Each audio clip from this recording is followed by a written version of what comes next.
Bismillahirrahmanirrahim. Assalamu alaikum. This is Naeem Shahzad Malik from Java School System.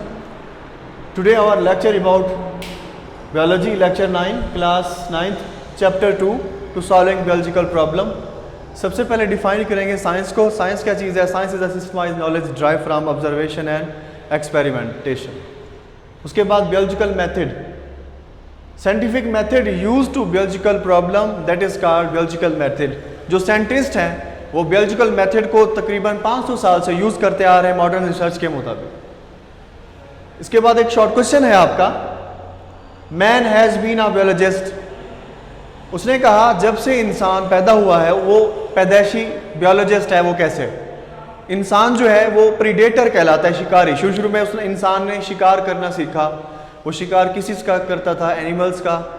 और इसके अलावा fruits को इकट्ठा करना, सीड को इकट्ठा करना.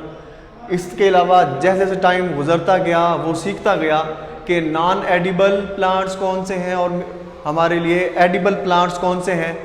एडिबल प्लांट्स वो हैं जो खाने के काबिल हो सकते हैं, जैसे कि मस्टर्ड प्लांट हम खाते हैं, प्लांट्स सब्जी वगैरह खाते हैं. तो नॉन एडिबल्स जो खाने के काबिल नहीं होते. उसके बाद बात कर लेते हैं स्टेप्स टू सॉल्व बियोलॉजिकल प्रॉब्लम्स.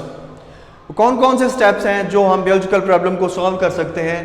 सबसे पहले जी रिकग्निशन ऑफ बियोलॉजिकल प्रॉब्लम. सबसे पहले बियोलॉजिकल प्रॉब्लम को परखना.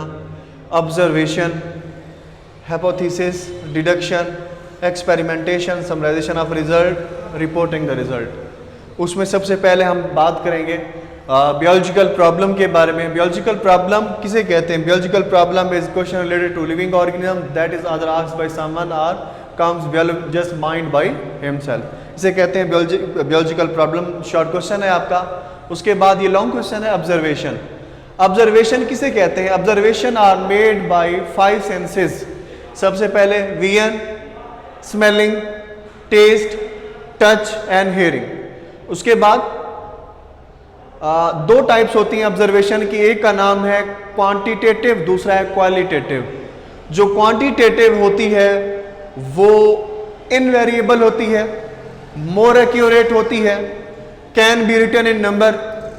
जो क्वालिटेटिव होती है वो वेरिएबल होती है, नॉन एक्यूरेट होती है और can not be written in numbers. अब इसकी एग्जांपल लेते हैं. उसने कहा freezing point of water is 0 and boiling point of water is 100. ये क्वांटिटेटिव ऑब्जर्वेशन. क्वालिटेटिव में क्या कहता है जी? उसने कहा जो freezing point of water is colder than boiling point of water. इसका हमें पता नहीं चला उसने क्या कहा. दोबारा मैं रिवाइज करा रहा हूं. क्वालिटेटिव ऑब्जर्वेशन में वो क्या कहता है कि जी freezing point of water is colder than boiling point of water. यहां समझ नहीं आई तो आपको क्वांटिटेटिव में समझ आएगी. Freezing point of water is 0 and boiling point of water is 100. तो ये लॉन्ग क्वेश्चन है आपका.